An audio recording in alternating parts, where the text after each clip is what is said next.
وهاجا قولي وحاد نقل سعوتان تلفزيون كا يونيفرسال annagoo barnaamijkan hereer iyo Hargeysa idin ka soo baahinayna stuudiyaha telefishinka Universal ee magaalada Hargeysa waliga ma ka fakartay inuu jiro wadan reer Yuruba oo ay ku nool yihiin 25 nin oo Soomaaliya oo laakiin aanay ku wehelinin gabadh kaliya oo Soomaaliyadi wadanka maanta sidaasa waxa la sheegayaa inay soo mareen ilaa 50,000 oo qof oo Soomaali ilaa 20 sanadood ugu dambeeyay oo dadkaasi laakiin ay u gudbeen wadamada kale ee Yurub wadankaasi waxa weeye wadanka Poland oo hore uga tirsanaa wadamadii la isku oran jiray Yurubta bari Soomaalida halkaasi ku nool waxa kamid ah Cabdiqaadir Gabayre Faarax oo isagu muddo ilaa 25 sanadood ku dhow ku noolaa wadanka Poland Cabdiqaadir waxa uu haatan jooga magaalada Hargeysa waraysigan la yeeshayna waxa uu dhacay sidan waxaana ninkii Soomaaliga ahaa ee ugu horeeyay oo wadanka dega waxaana soo degay 10kii bishii labaad 1990 wasdex labaatan sano Soomaaliya kaaga horeeyay wadanka ku noolaan jiray ama wax ku bartay waa jiraan way jiraan dad wax ku bartay badankood laakiin ka tageen waxaana way nin iska dhalaho moolad Araba iska dhala oo isna magaalo kala deganaa ayaan wax Soomaali ku hadlo ugu yimid markaan meesha degay laakiin ciidan ku ku tagtay marka aad waqtiga wadanka Poland horta ma yahay waxaan plan gareeyay ومن أحين نوعاً سيد دتك وهاجري واجس وقحوت دون هيسات وما نقولين بين الاستديبية قحوتين لقلبا كويدا ما لنا نقول جوجا يا وحان هوس مر سفارة بولن على كذا نجني وربطنا محيط مكساني سفارة بولن وانقلنا وحان الفيزيال وين فيزا رنا أنه أحب اللي ودين بالي اللي بلودنا رغفت هو قدرنا صدح بلود وديت أيام وحان جوان صدي إن أنا برصو إيجا ماشي waxaan tagay waxaan sii maray waxaan xasuustaa Belgrade bay cajibin weeday waxaan tagay meesha la yiraahdo Warsaw maalinkii hore nin Arab ah iga kaxay airportka guri dejiyay meel yar oo isku tago bar la yiraahdo Metropol ayaa dadku Arabsi ajnabi soo yimaada meesha waxaan ku arkay Soomaali socota Ethiopian iyo Arab Iraaqiyiin oo kala dilaalayo dadka Sweden dhoofinaya شرعي مركان جوجا وحنا كون عربكم هذلان كون أفكاركم هذلانه وأنا كله ترجمة ماشي وحاجة نحن موقتنا وحكي لي كرو ماشي قبل إن كنا نحكي عربتي الصومالي ده اسمك حقي وسعودي سويدن حقي بنا كيمني بدون كود ليبي عربتي كيمنيين ليبي أو بنا مرين بهيدو ليبي أو بول وحكي بحجتي مال والبا لبقر مركب وحمل لابقر وضع أي جنجل سويدن وين فرنت ويصيروا يقابلين إلى بشي مي may bay xiraan oo soo celiyeen ilaa 500 qof ugu dambeeyay markaas ku xirantay marka dadkii markay ku xirantay hore u soo dhaafeen markii muddo joogay Cabdiqaadir wadanka Poland waqtiga tagtay 90kii waxay ahayd waqtigii uu dhamaaday nidaamkii shuuciyadu Yurub tabariyo dhanna xaalad aan xasiloonayn baa bariga ka jirtay khaasatan dhinaca dhaqaalaha isbedeladii shuuciyadii laga guurayay dhibaatooyin badan oo dhinaca dhaqaalaha sidoo la qabsatay markaa waxa weey horta waqti anagu aan nimid waqti waxay runtii ay 4 bilood ka hor ku dhawaaqeen inay ka bixin systemkii hanti wadaaga oo ay qaateen liberaaliga waqtigu wadankaas wuxuu ahaa wadan madow dark ah dadkuna aad ka muuqato fakhrigu iyo dhibaato ka muuqato waxaan xasuustaa wadankaas $10 waqtiga waxay ku haynaysaa bil bay ku haynaysaa $10 lacag badan bixid marka aan muddo dhowr cisho joogo ee aan arkay wadanku sidoo noloshiisu tahay waxay maanta xasuusaa Muqdisho oo kale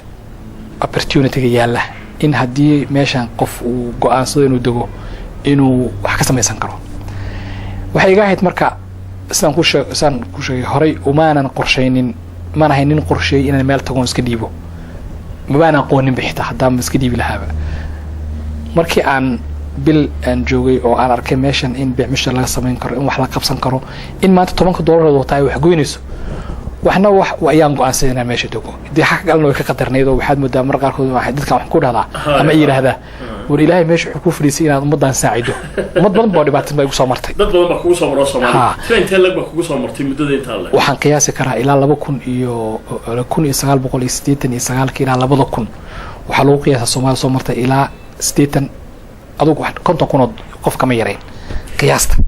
kulligoodna dhaaf meesha Cabdiqaadir marka imika 25 Soomaaliya ku joogtaan oo 25 November raga sabay taas ku dhacday macna hadan ka sheekeeyo waxyaalna soo maray ma malayn kartid mar waxa jirta aanu ahayn ilaa 100 oo ninka kaliya ama laba nin aan ku ahayn wax soo saara labadeena ay nagu noqotay nin yani inaan ummadaas ilaahad garanayso oo keen sidii nolol ahaan daalnay shaqay dadkii u abuurnay la diiday xitaa waxa soo jeediyay mar waxaan xasuustaa intaan u yeeranay Soomaaliya ama aan idin taliyo ama tashada markaas la yiri noo tali markaas waxaan ku yiri waxaan soo iibinayaa berrito la aroortii ilaa 2,000 oo xabo oo fiyoorahan asaasay rooska haya waana ubax la jiibo hal zoloti buu joogaa baan idhi habeenkii baararka ku wareejiya 10 baan ka siinayaa sagaalka waxaad qaataan 7 aniga labuun ii saara madam wixii la maal galiyay lacag ka shaa gidi waa diideen kontonka kun dadkaad ku qiyaastay idin soo maray dabcan dee dumar fara badan baa ku jiray dumarkii mid kaliya meesha ku xasisha meel la waayay sababta waxa weeye dumarkeenu iyo waxay daba socdeen ragga xoogooda meesha u badan yihiin waxay daba socdeen dhaqaalaha meesha dawladaha bixinayo waxaan xustaa reer baa yiri waan joogaynaa reerka markii ilmamadu u dhashay ninkii uu lacag yar qaadanayo iyadina aysan shaqaynaynin wuxuu wax weyn u mushay ayaa telefoonadu dhinac uga yimaadeen ilaa meesha sagat maxaa ku dhigay haya tiiba dabacdaba waxaa ka dambeeyay konton telefoon oo la leeyahay ka soo carar meesha halkan baa yaa dumar idin markaa dadku badankood xaasiska ay leeyihiin waa cadaan waa Polish adigu ma ka guursatay anigu mar baan ka guursaday 92 6 bilood baan wada joognay kadib markii aan arkay inaan kala duwanahay sida midabkeenu kala duwan yahay jirkeenu maxaad uga jeedaa dhinaca dhaqanka miya dhinac kasta markaan ka eego sababta markaa wax lafteeda fresh baan ahaa dhaqankayga baan watay waxaa kamid ahayd waxyaalihii aan uga cararay kamid ahayd oo haya qof aad u wanaagsan buu ahaa oo aad ii jecel marka aynu sag fariisano annaga dhaqan kumaana soo korin taas in ay xaasaskan la horay anna inay qabsadaan iyo inay maanta hore igu dhaganaantay inay tiraahdo xageed ku maqnayd iyo goorma imaanaysa iyo control noocaas oo kala waxaan dareemay marka anigu inaan galayba yani meel yaro in la qaramay la yeeshay baa xabsaan galay arba waan ka cararay marka muddo 6 sano dabadeed ma dhowr sano dabadeed aan dhig kareen bixiyana u goynina markii aad waddanka la qabsatay aan la qabsaday ayaa waxaan ogaaday qofkaas hadalka sida inta wuxuu u sameeyay jacayl uu qabeeyay wixii ka dambeeyay go'aan waxaan ku gataa waxa dheer habkii ilmaha loo korinay waxyaalaha aan kala kulmo wax kamid ahayd anoo gabadhayda yar damcay inaan qaado waxay toor soo farxalo suuqad ka timid anigu waxaan u fahmay marka inay ula jeedo inaan wasakhay ay isfahamsi markaasna ma gabadhayda inaan taabtad ii diidaysa xanaaqna qoob loogaaba ii buuqay gur agalkaan ka dhig soo garan baan ka fahmay wixii inay hygienic ahayd oo maartay inaan farayga maadaama meel soo taabtay aan cudur iyo disease u keenin gabadha marka waxyaalahaas oo conflict ah waatay taas waa tii adiga ku qabsatay Soomaalida kale oo aad sheegtay badankoodu inay qabaan dumar Polish ah dhibaatooyinkaas oo kale intaad ogtay ma ka hor yimaadeen horta 90% wuu fashilmay guurka isdhexgalka ka yimaada labada culture iyo labada dad Yurubka iyo Afrikaanka ama Soomaalida inta ilaa markaan islaahay weyna jaxday waxaan hayaa oo static ku hayaa in laba qof kaliya yihiin oo la dhigi karo ilaa imika nin hadda bacmushir haysto oo helay gabadh adag gabadhaas markii reerkeeda ay uu ninkan guursanayay waa laga soo horjeestay isna wuxuu nin adag oo runtii shaqada yani ilaa maanta waa ka joogaan filay hadan qiyaaso 20 sano 3 subaxnimo uu kacaa 3 galabnimo ku soo noqdaa suuq ma wareego waa nin shaqo wax soo saar leh waxaad sheegtay in baac mushtariyay muxuu ka baac mushtariyay markaa wuxuu ka baac mushtariyay waagi uu bilaabay wuxuu ku bilaabay deyn nin Ciraaq uu ka qaatay alboomadan sawirada la geliyo maanta waxa u furan ilaa 5 ilaa 6 wholesale u furan oo alaab u China ka keeno Poland gudaha ka iibiyo Soomaaliya xitaa hadda wuxuu ka qabsaday beeray wuxuu ka sameeyay waa nin maartay inuu garab istaag Cabdiqaadir Soomaalida kale maxay ka shaqeeyaan iyagu Soomaalida badankoodu waxay ka shaqeeyaan intii aan aniga iyo nin kale hadda hay'adda xafiiska ka shaqeeyaan ahayn waxay ka shaqeeyaan digaaga ayay qalaan digaaga qalaan France iyo Ingiriiska laga cuno dhulka laga cuno haya marka mashruuca digaaga laftii hadda Hargeysa soo wadaaba in shirkad Polish ay timaado ay Hargeysa ka furto beertan weyne beeraha waaweyn digaaga lagu beero hadii Ilaahay noo waafajiyo marka Soomaalidu intaas ka shaqeeyaan inta ka shaqeysana way degan yihiin way ku kalsoon yihiin sababta waxa wadanku wuxuu uga duwan yahay dakhligiisa yar oo mushaarka la qaataa waxaad ka 700,000 euro la qaataa laakiin bixitaanka ka baxaya oo aad isbeddelinayso ayaa laga yaabaa kunka inay 300 ka baxdo laakiin dad fara badan oo Yurubta galbeed jooga tusaale ahaan Ingiriiska oo kale waxa laga yaabaa in ay aad ula yaabaan Cabdiqaadir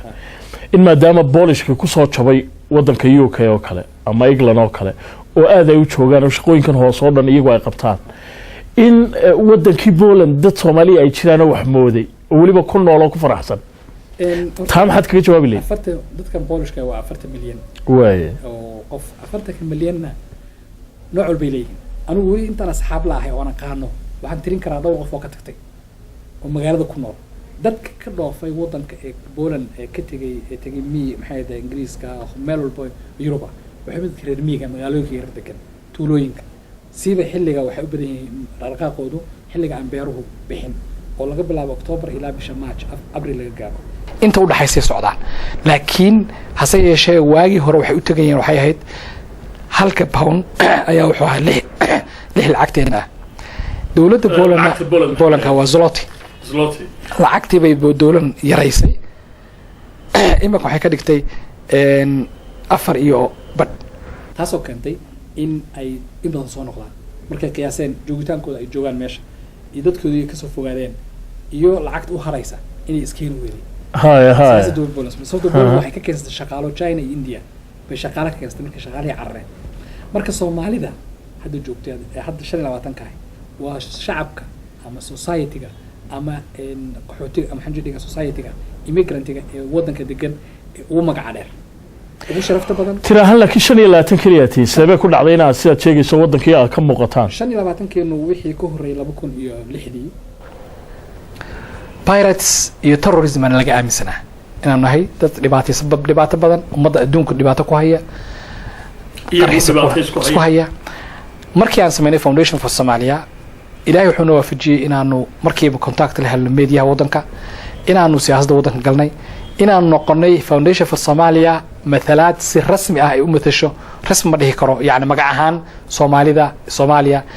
aan bedelnay aan wajigiis ay laga arkay xitaa aan keenay Poland dad Polish oo halkan yimid Hargeysa dhulkan yimaadeen tagay ilaa gobolada dhexe filmaa laga sameeyay dadkii baa la tusay shacabka Soomaaliyeed soo yahay annagii joognayna waxaanu tusnay waxyaalaha aan qaban karno Cabdiqaadir aad iyo aad baad u mahadsantahay laakiin intaynaan ka bixin sidee baa Polishka loogu yiraahdaa tusaale ahaan ku soo dhawaada barnaamijka Hirar iyo Hargeysa Witam was program Haradi and Hargeysa aad iyo aad baad u mahadsantahay